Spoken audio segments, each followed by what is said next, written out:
Hey, bold, beautiful people of the Most High. I wanted to come and just remind you of the 23rd Psalms. So everybody pretty much knows 23rd Psalms.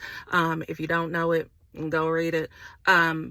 That's one of those scriptures growing up I knew, but it was because you're supposed to know it.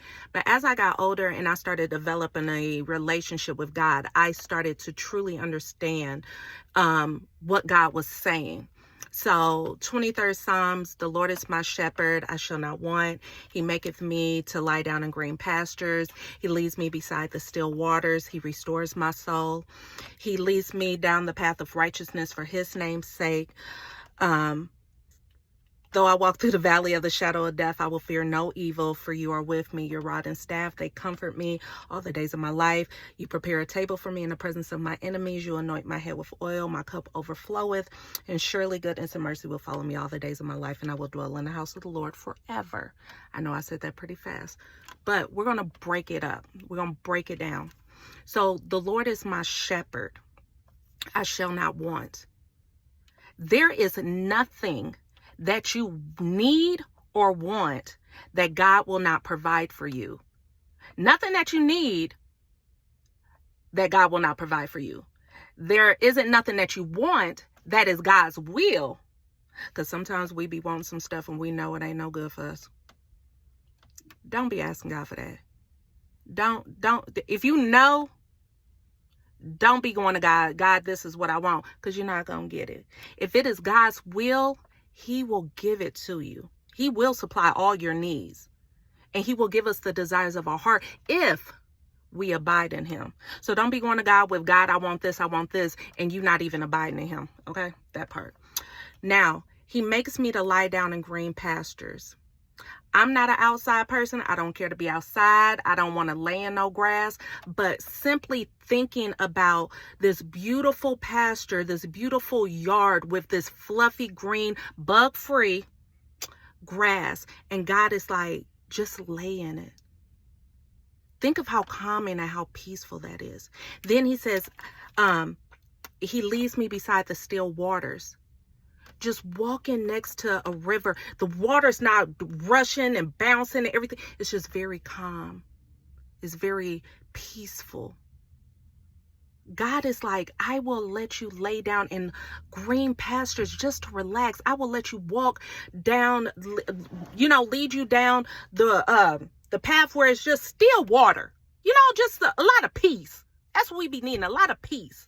He restores my soul. Let me tell you, every day we go through something, we need God to restore us, to rebuild us, to renew us, to refresh us. Okay? Then he said, he leads us down the path of righteousness for his name's sake. When God has you on the path to do right, it is for his name's sake. His name is on the line. If God puts you on this path, don't be looking at the path over there, because God put you on this path because his name is on it. He has stamped his name of approval. Okay? So if he leads you down the path of righteousness, it is for his name's sake. Don't be out here messing up God's name. And though we walk through the valley of the shadow of death, we will fear no evil. There is no evil, no darkness that we have to fear. Because the next line says, for you are with me. God is with you. So you ain't got to fear nothing. No shadow of death, no fear, no evil. Devil, bye. Ain't nobody worried about you. True, we going to see things with our natural eye. Some stuff just be a little on the scary side. But God is with us. He's reminding us. He is with us. The Hebrew boys, he let them know, I got an angel in the fire with you. We are not alone. Remember that. He says his rod and staff comforts us. He got his rod and staff swinging ready to go to bat for us. Don't be worried about who coming against you, what the enemy got, who coming against you.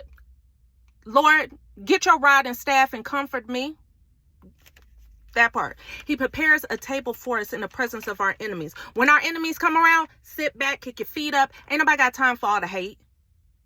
They got their own issues. When a lot of people start hating on you and a lot of enemies come, sit back.